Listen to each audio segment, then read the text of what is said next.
Burlington Northern's motor line from Sioux Falls to Yankton, South Dakota. A short line within a Class 1 that you can model. Black Hills and Eastern Railroad, from the plains of the Sioux Empire to the heart of the hills. In this episode, we'll take a look at how to railfan this line, or any line for that matter, without leaving the comfort of your home office. We'll take a look at researching through railroad paper and timetables and track charts, and then we'll take a look at mapping tools on abandonrails.com and Google Maps.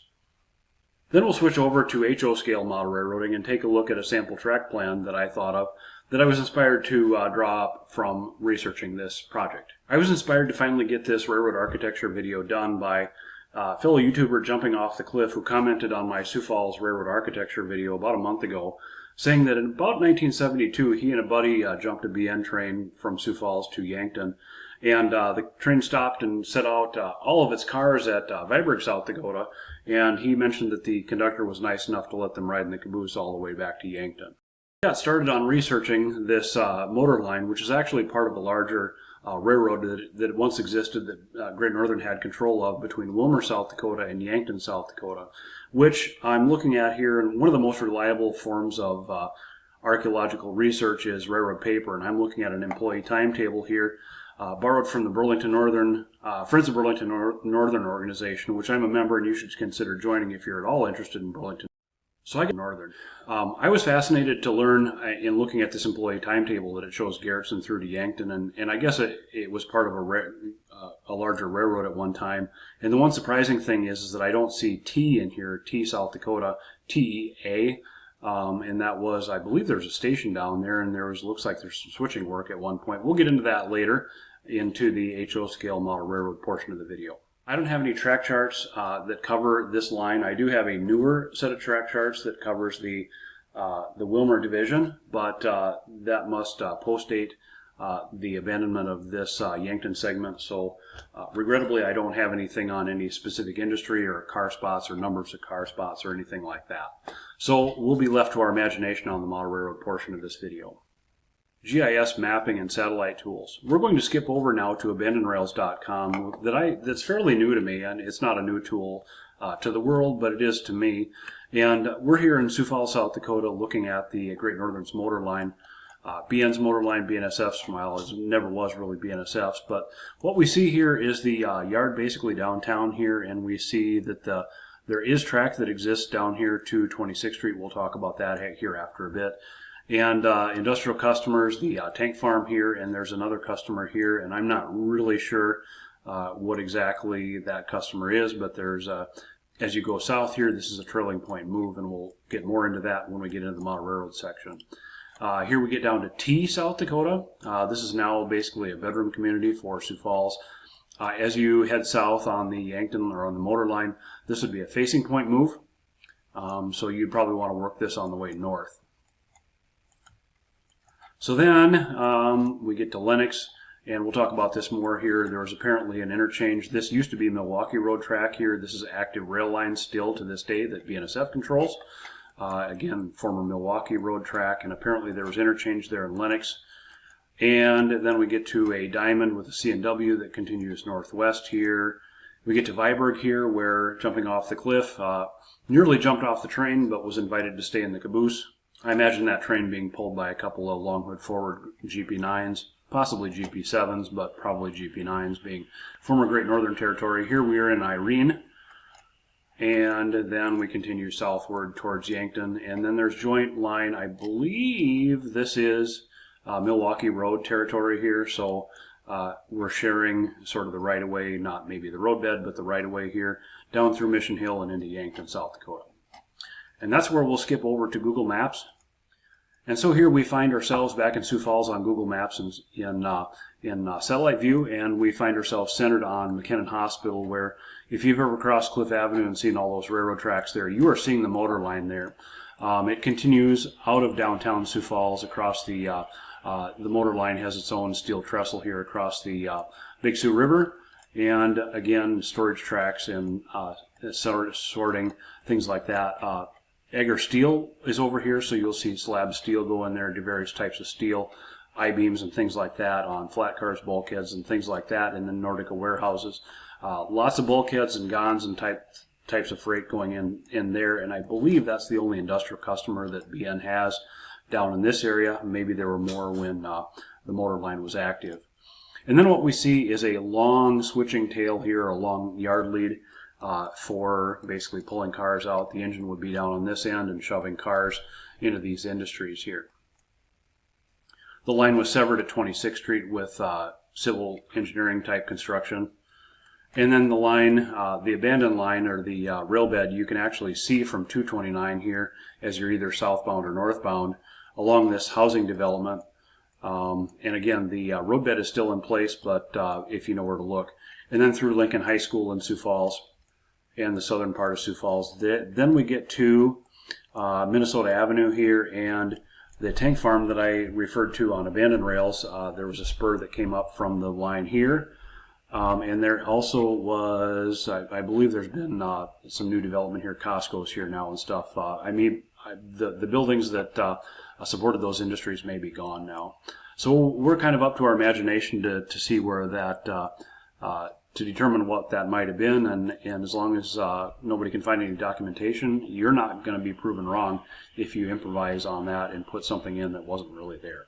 You can kind of see where that switch came off there a little bit. That's pretty interesting.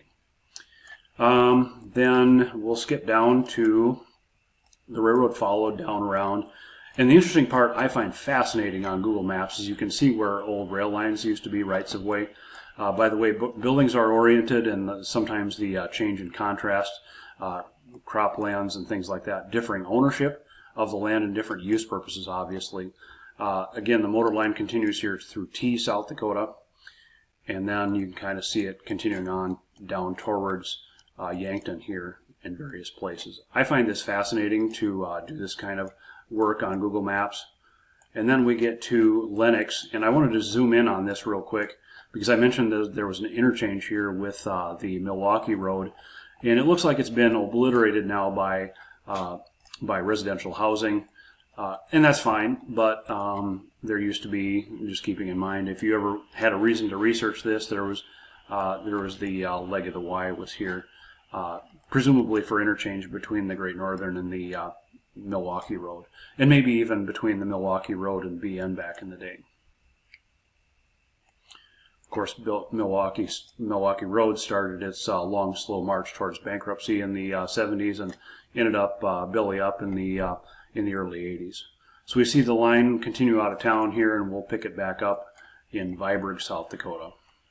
Davis, Viborg, South Dakota, right here. We see the line coming down from the north, and again, contrasting colors, ownership, field uses, different crop types, things like that.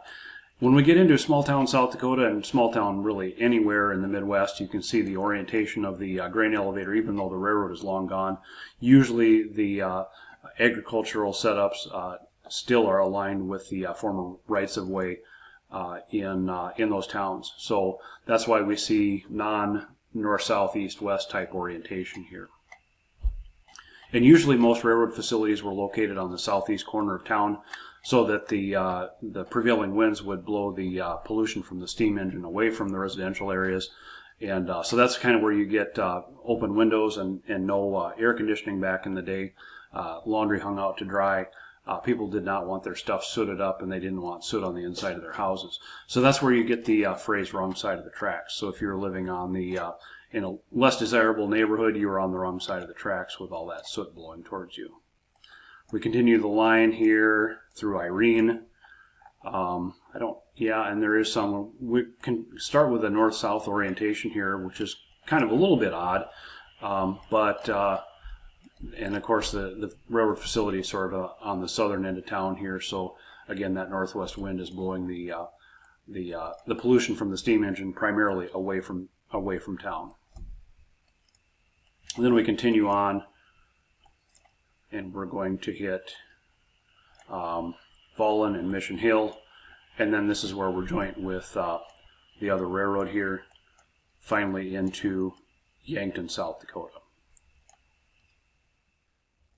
So I had a ton of fun thinking about the motor line within a model railroad. Like the second section guys are talking about right now, there's a trend toward smaller, less complicated model railroads. And this is definitely that. I set this up within the confines of a 12 by 10 bedroom, and thinking about how the motor line might look in a shelf-style layout, single deck, with as few switches as possible and simple as possible here. So what I did is I started out in Sioux Falls here in staging. So this is the area that you see in the main yard in Sioux Falls, South Dakota. For scenic interest, the bridge over the Sioux River, and then into the industrial. You might add a track or two here. That track there next to the Avera McKinnon Hospital. Egger Steel with a trailing point move as you're moving towards Yankton. And then Nordica Warehouse, so bulkhead flats.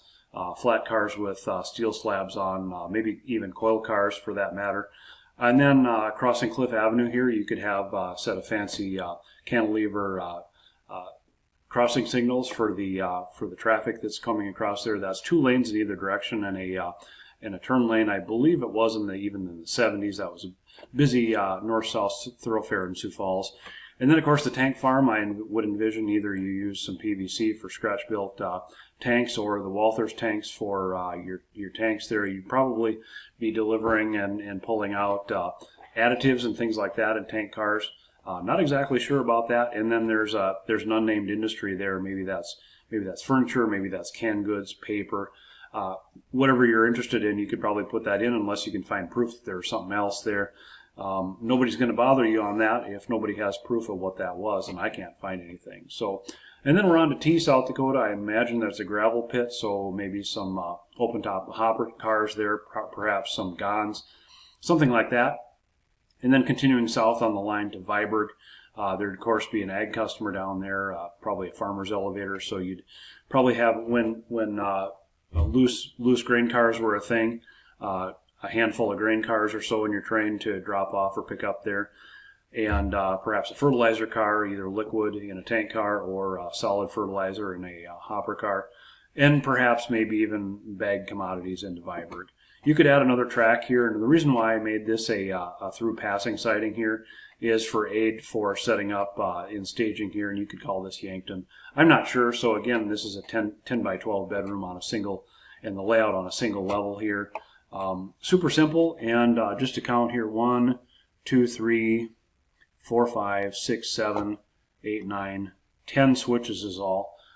Very manageable. If you even wanted to put decoders on all those, you could do that for a reasonable cost.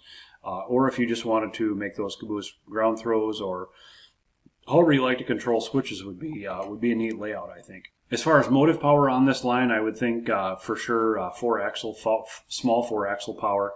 Burlington Northern kept up with the practice of keeping things on home rails, so you'd probably likely see former Great Northern long hood forward green BN GP9s and GP7s out there. Probably only a pair of them at a time, maybe one if you wish, and perhaps an SW12, that pet switcher number 211 from Sioux Falls, if you were inclined to paint one for yourself.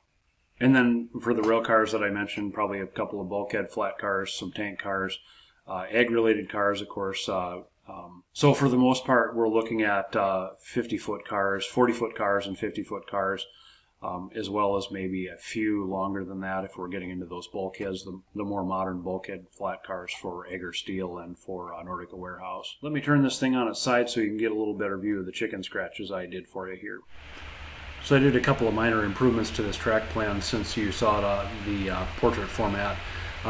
And what I wanted to mention is a couple of things. If you're not familiar with railroad and model railroad operations, whether you're coming out of Yankton or Sioux Falls with your train, this concept of facing point and trailing point moves, which is very obvious here, I guess, once you get into it, once you start operating. So you pull a handful of cars with your engines or engine, and we come to Egger Steel and Nordica Warehouse here, and your only choice is to make a backup move here to serve those industries. So your cars are behind the engines. That's a trailing point move. That'll work great. You pull the empties and spot the loads at those two businesses. Then you continue down towards the tank farm and whatever industry this is. You serve that as well. Continuing on to T, South Dakota, all of a sudden these are facing point moves. So here at the tank farm, you'd be shoving cars in, pulling cars out with your engines on this end.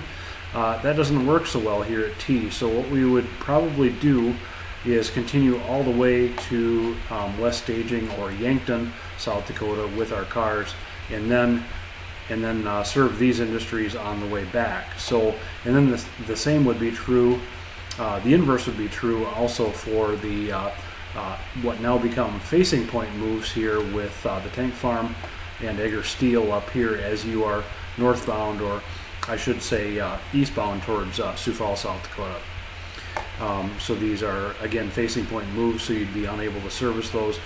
We bring those all to town with us and stick in the 14th Street yard, or whatever yard we're calling this here in Sioux Falls, for the westbound train to serve on the way back out of town again.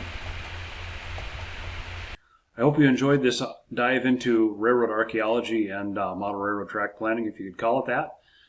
Please leave a comment below if you have any additional information on the motor line between Sioux Falls and Yankton. I'd especially appreciate seeing pictures of BN operating on that line south of 26th Street. There's very little information out there on it, as I said before, and anything new would be fun to see. Also, leave a comment below if you are inspired by or see any changes needed to the HO scale track plan I drew for you. It wasn't meant to be anything formal, and I had a lot of fun putting it together. So I want to mention before we get started here that this video includes an account of what would now be considered trespassing on railroad property. This channel and I do not endorse trespassing on railroad property. Please stay safe out there railfanning and respect the railroad and their workers' safety. Thank you.